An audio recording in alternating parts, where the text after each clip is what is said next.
Evet, selamünaleyküm arkadaşlar. Bugün 2009 model Audi A6 ile birlikte olacağız. Aracımız Almanya Deutschland'dan geldi. Bilgisayara bağladığımız zaman 2 adet arıza veriyor. Emme manifoldunun içindeki kelebekler mekanik arıza diyor ve egere soğutucu, yani egere ile alakalı bir arıza veriyor. Biz de bunu sizlerle paylaşmak istiyoruz.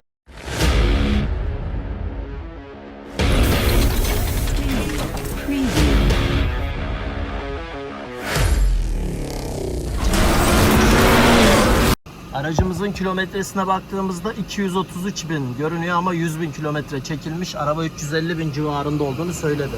Arabamızın motoru ise 3000 dizel V6 motor. 3 silindir bu tarafta, 3 silindir bu tarafta. Sökeceğimiz egerede hemen buraları boşalttığımızda bizleri karşılayacak egere sorunumuz ve içindeki kelebek mekanik arızalarımız var. 2 adet sorunumuz var. Evet, devam ediyoruz. Görmüş olduğunuz üzere buraları komple boşaltacağız. Çünkü egere gövdesi şuradan da göründüğü üzere tam bu kısmın alt kısmında kalıyor. Yavaş yavaş bu noktaları boşalttıktan sonra egereye ulaşacağız. Manifold bölümünde de arkadaşlar çözüm üretebilirsek göstermeye çalışacağım. Yoksa elektronik kısımlarda sorun varsa onu müşterimizle paylaşacağız. Egere arabalarda önemli parçalardan biri bildiğiniz üzere. Araçlarımızda eğer egere arızamız varsa çekiş düşüklüğüne, arızalanması yakmasına, buna benzer sıkıntılar yaşatabilir. 2000 devir, 3000 devri geçmemelere kadar arızalar yaşatabiliyor. Bu yüzden egerelerin temizliği kurtarıyorsa temizliği belli bir kilometreden sonra temizliğini öneriyoruz. Ama eğer temizlik kurtarmıyorsa değişmesi lazım. Elektrik soketleri, su hortumları, buna benzer elimizin altında olan bölümleri çıkarmaya çalışıyoruz. Soketimizi çıkardık. Hemen bu kısımda yine bir soketimiz var. Bunu da kilidine bastıktan sonra çıkarıyoruz. Bu da şu çıkan turuncu egeremizin soketi. Yeni değişecek olanla biraz sonra karşılaştıracağız zaten çıkardığımız zaman. Soketlerden devam ediyoruz. 3000 motor olduğu için aracımız. Bunlar bizim ısıtma soketlerimiz. Egere gövdemize giren soketi çıkardık. Burada bir adet solenoid valfi ile alakalı bir soket var. Bunları da çıkarıyoruz. Tabii ki elimizin altının açılması ve gördüğünüz üst kısımların alınması gerekiyor. Bizim değişecek egere komple değişiyor bu arada. Bunu da söyleyelim. Küçük egere parçası değil, kabiniyle beraber, kazanıyla beraber değişiyor. Buradan mazotlarımızı da, yani rekorlarımızı da çıkardık. 2 adet giriyor. Pompa kısmı burası arkadaşlar. Biri kalınken bir taraf daha ince. Enjektör bölümlerindeki rekorları söküp alacağız. Çünkü karşılıklı olarak diğer tarafa da geldiği için engel bir durum arz ediyor arkadaşlar.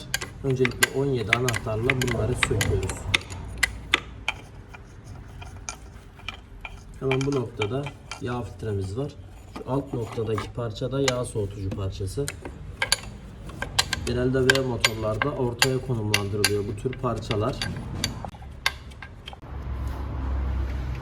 Hemen sağ tarafa geçtik. Araca göre sol taraf burası.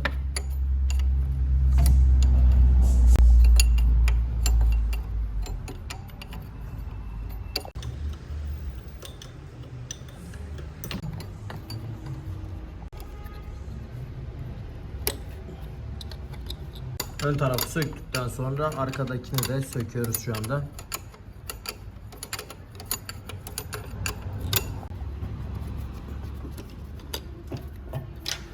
Tabii mazot pompasına gireni de unutmuyoruz. Yoksa yine çıkaramayacağız. Toplamda 5 adet rekor bölümünü söktük. Burada emişimiz var. Şu gördüğünüz hortumu da çıkaracağız yerinden. Bunu da çıkarttık, boşladı.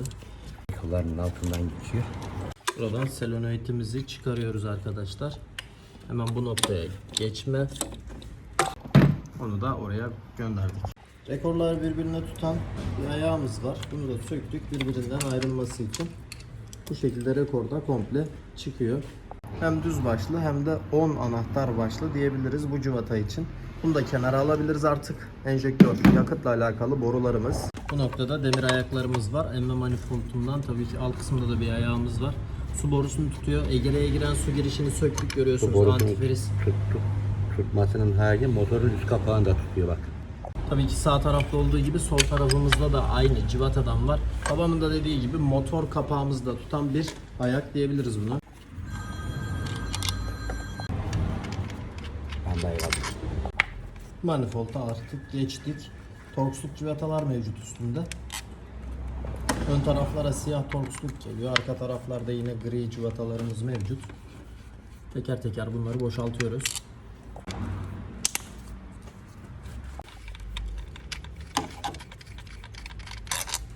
Şu an Egere'mizin geri dönüş borusunu söküyor baba. Çünkü manifolda bağlantısı var. Alttaki boru gördüğünüz üzere bunu da tutuyor. Buraya kadar geliyor. Buradan da emme yoluyla tekrar yanmamış gaz içeri girip pistonun üzerinde tekrar yanıp tekrar egzoza dönüş sağlıyor. Ya bu çevre için mi baba yani? Tabii ki. Çevre sağlığı.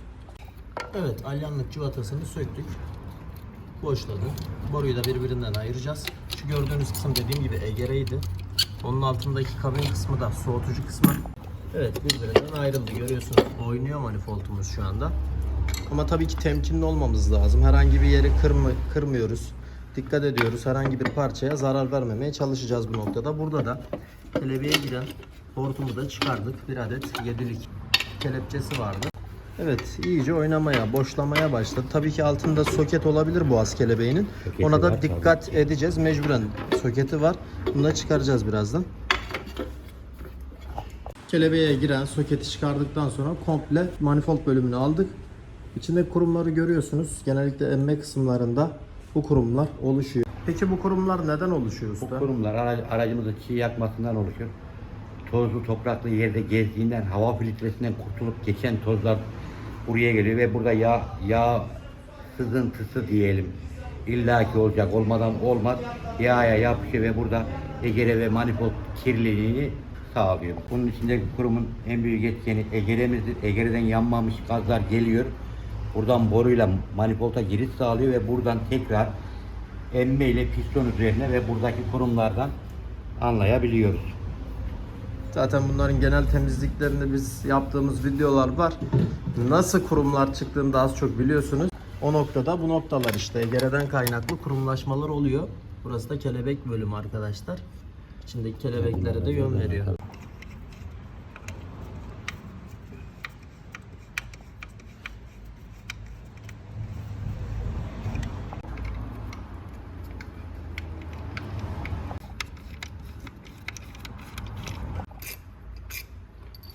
Plastiğe çıkıyor, sıkıyor çünkü. Şöyle. Gördüğünüz plastik aksamı da alacağız. Bunları da alyanlık cıvatalar tutuyor. Bu yüzden biraz önce kelebek kısmını ayırdık. Şimdi ise bu plastik kısmı alıp artık egereyi görmek istiyoruz. Kapağı da alacağız. Turbo bölümü. Tabii turbo, Turbo bölümünün orada borumuz var. üst koruyucusu. Evet, tüm cıvataları söktük. Tabii burada bir su borumuz bize biraz engel oluyor ama bunu da aldık. Kelebeklerimizde sorun yok. Arkadaş bunlar almış ama bak. Şap diye kapatıyor. Evet, kelebekte herhangi bir sorun yok. Video içerisinde de bahsedelim. Kelebeği çalıştıran kısımda mekanik sorun var. Yani çalıştıran kısım dediğimde şu gördüğünüz biraz önce ayırdığımız bundan 2 adet var. Elektronik bölüm arkadaşlar. Bunlarda sıkıntılar var. O yüzden o kelebeklere müdahale yapmayacağız. Onu sadece müşterimizle paylaşacağız. Arızanın bu 2 elektronik bölümden olduğunu söyleyelim. Burayı da bayağı açtık. Şimdi egerede görünmeye başladı. Görüyorsunuz, komple değiştireceğiz bunu. Bu cıvatalar uzun süre sökülmediği için gördüğünüz üzere çok pas var. O yüzden de kırılma ihtimalleri var. Umarım kırılmaz. Pas sökücüleri sıktık ama hala fayda etmedi.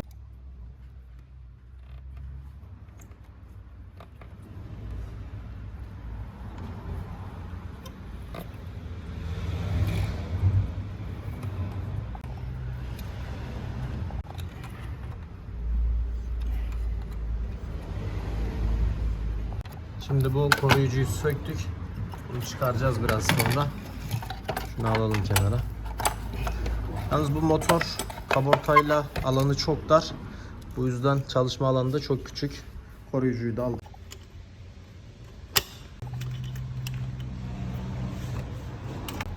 Çek bunu. Tabii üstünde o-ring de var. O da önemli ayrıntılardan biri. Artık sıra geldi egere civatalarını sökmeye. O kadar yer boşalttık ki bayağı bir boşaldı. Bundan sonra da yağ soğutucu bölümü var. İkinci civata. Evet, arkada da bir adet geri dönüş borumuz var. Biraz bizi zorlayacak bu kısım. Diğer kısımlar biraz kolay ama bu kısımda üstü sökeriz ama alt kısım biraz derin noktada. Nasıl gireceğiz bilmiyorum. Evet, sonunda darbe alandan bu parçayı çıkarmayı inşallah başaracağız. Videoyu kestik tabi, siz görmediniz ama bayağı uğraştırdı. Hortumumuz var.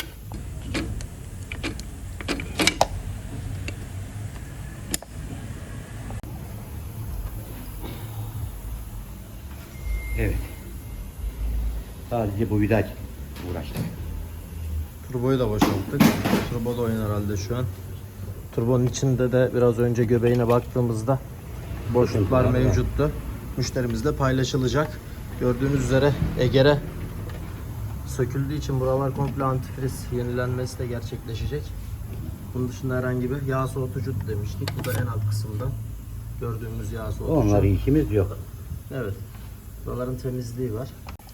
Bu arada V motorumuz olduğu için orta kısım boş. Bu yüzden su birikintilerimiz temizlenecek gibi değil, bu şekilde fazlalıklarını alıyoruz. Müşterimizle görüştük. Turbomuzda revizyona uğrayacak. Öncelikle biriken suları, antifrizleri bu şekilde çekiyoruz.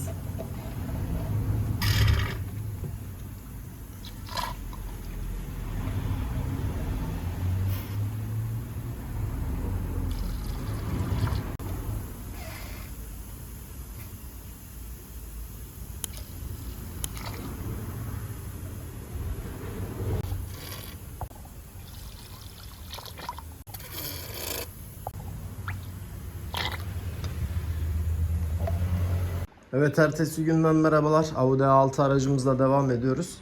Birçok işlemini tabii ki yaptık arkadaşlar. Turbo revizyon oldu. Gördüğünüz üzere turbo üstünde. Egeremiz komple değişti. Eskisi nerede baba, eskisi? Kutusunda.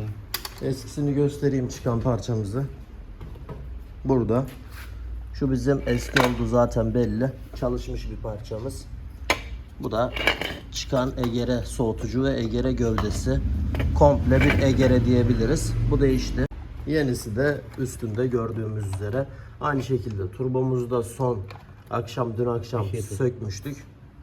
Onu da göndermiştik arkadaşlar. Şu an tamamlıyoruz. Burada solenoid valflerine giren küçük küçük hortumlar var. Soketlerimiz var. Çıkardığımız egere soketleri. Bunun dışında kelebeğe hareket veren elektronik parçamızın soketleri. Emme manifoldu, içerisindeki kurumların az çok temizliği yapıldı yine. Burada enjektörlerimizin soketleri var. Biz orijinal gibi dizmeye çalışıyoruz. O yüzden geçtiği noktalara da bakın bu şekilde takmaya özen gösteriyoruz. Yine çıkık parçalarımız var. Burada enjektörümüzün özellikle rekorları mevcut, önemli parça olarak değinebiliriz. Burada sıkmamız gereken bir adet kelepçe ve boğaz kelebeğine giren bir adet soketimiz kaldı. Yine enjektörün üstünde de küçük küçük klips tarzı, yani birbirine geçmeli noktalar var. Ayrıca egere soğutucu bölümünden antifriz, yani soğutma suyumuz, sıvımız boşaldığı için şu an bidonumuzun içi boş. Bunun da antifrizle yenilenmesini sağlayacağız. Araç V motor olduğu için mazot pompasına giriyor bir ucu. İki ucu da dağılıyor sağlı sollu enjektörlere. Enjektör rekorumuzu da üstüne tutturduk. Burada birbirine bağlantıyı sağlayan bir kelepçe gibi demir bir ayağımız var. Onluk demiştik. Bir ucu da tornavida başlı, yani düz tornavida başlıydı. Hatırlarsanız bunu da birbirine bağlantısını sağlıyoruz şu anda. Aracı bitirdik, tamamladık. Evet arkadaşlar, aracımıza neler yaptık dersek, gördüğümüz hortumları, elektrik tesisatını, su hortumu, yakıt boruları, emme manifold, kelebek boğaz, alttaki manifold giriş kapakları ve turboyu söktük, geriye almak zorunda kaldık. Buradan egere valvimizi komple soğutuculu gövdeyle birlikte değiştik. Artı oturduğu yerler güzel temizlenmesi bir daha bize iş verir. Temizliği zaman aldı. Turbocuya gitti, zaman aldı. Ve şu an 2 gündür bu araçla uğraşıyoruz. Aracı çalıştırdık. Kaçağı göçeğini kontrol edip testini yapıp bitti diye teslim edeceğiz. Ama bir sıkıntımız olabilir. Eğer o manifoldta kelebeklerde problem varsa yine söyleyelim baba. Müşterimiz oralarda bu parçalardan bulmaya baksın. Eğer manifoldla alakalı arıza değişiyorsa biz yine içindeki kelebekleri temizledik. Kapatma açma açılarına baktık. Herhangi bir sıkıntı yok. Problem yok. Eğer varsa elektronik bölümde var. Aynen. Bunu söyleyelim. Aracımızın çalışmasını gösterelim. Burada da yıkadığımız için ve antifriz su bunlar aktığı için ufaktan da olsa sıcaklığa bağlı olarak dumanlar, buharlar çıkıyor. Kuruması gerekiyor. Bu da normal bir durum. Evet. Aracımızın son hali, çalışmış hali bu. Bu arada bu arabanın bilmiyorum biliyor musun? 230 bin civarlarında ama araba 100 bin kilometre çekilmiş. 330-50 civarlarında bir kilometresi var. Evet. Bunu da söyleyelim. Yenilenen kırmızı antifrizimiz var. Turbo revizyonumuz yapıldı. Egere bakımları valfimiz, yapıldı. yağ bakımları yapıldı. Egere valfi komple değişti. Kelebeklere müdahale yapıldı. Eğer devam ediyorsa elektronik kısımlara bakacağız. Gövde komple değişti usta. Evet. Bu gövdede neler var? Bu gördüğümüz parçalar, giriş çıkışlar nelerdir? Buradan Bu zaten gördüğümüz egere. buradan egzoz gazımız giriyor. Buradan tekrar bu boruyla da emme manifolduna ve üst karbüratör kapağı dediğimiz yerden de motorun içine veriyor. Sibop yuvalarından içeri alıyor. Yanmamış gazı bir daha yakıyor. Arızamız devam ediyor diye Almanya'da sadece elektrik bölümünü değişmişler. Ama bunun içindeki sibobu çalışmıyor. Artı bu soğutuculu bir sistem. Su da giriyor. Evet. Bunlar genellikle bu arabada olmasa da bazı arabalarda patlıyor soğutucu kısmı. Tabii ondan sonra beyaz buharı görürsün arkadan. Evet. Sıkıntılı bir buhar atıyor soğutucu kısmından. Yani arızaları da değindik. Son kez dinletelim.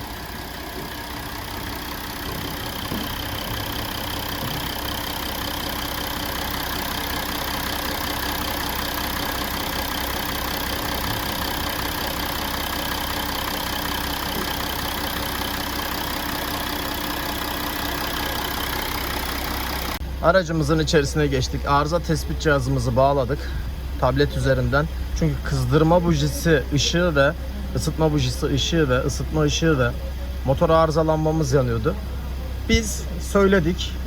Egere arızamızı giderdik. Şu an herhangi bir arızamız yok ama eğer verirse o dediğimiz elektronik bölümden arıza devam edebilir. O kelebek port dediğimiz noktalarda. Kilometremizde bu şekilde arızalanmamız yanmıyor. Aracımız çalışıyor. Isıtma pozisyonumuz, derecemiz 90 derecelere kadar geldi. Bu şekilde arabamızı da içeriden göstermiş olalım. Şu an bizim için yapacağımız herhangi bir şey kalmadı. Bu yüzden arabayı artık teslim edeceğiz. İşimiz bitti. Umarım müşterimiz de memnun kalır. Videomuzu beğendiyseniz kanala abone olmayı, bizleri desteklemek adına videonun altındaki yorumlar kısmından fikirlerinizi belirtin ki biz de hepsini okuyoruz. Cevap veremesek de kendimizi ona göre yönlendirmeye, geliştirmeye ve video fikirlerine açık pozisyonda videolar çekmeye çalışıyoruz. Umarım hoşunuza gitmiştir. Bu da Audi A6 3000'di.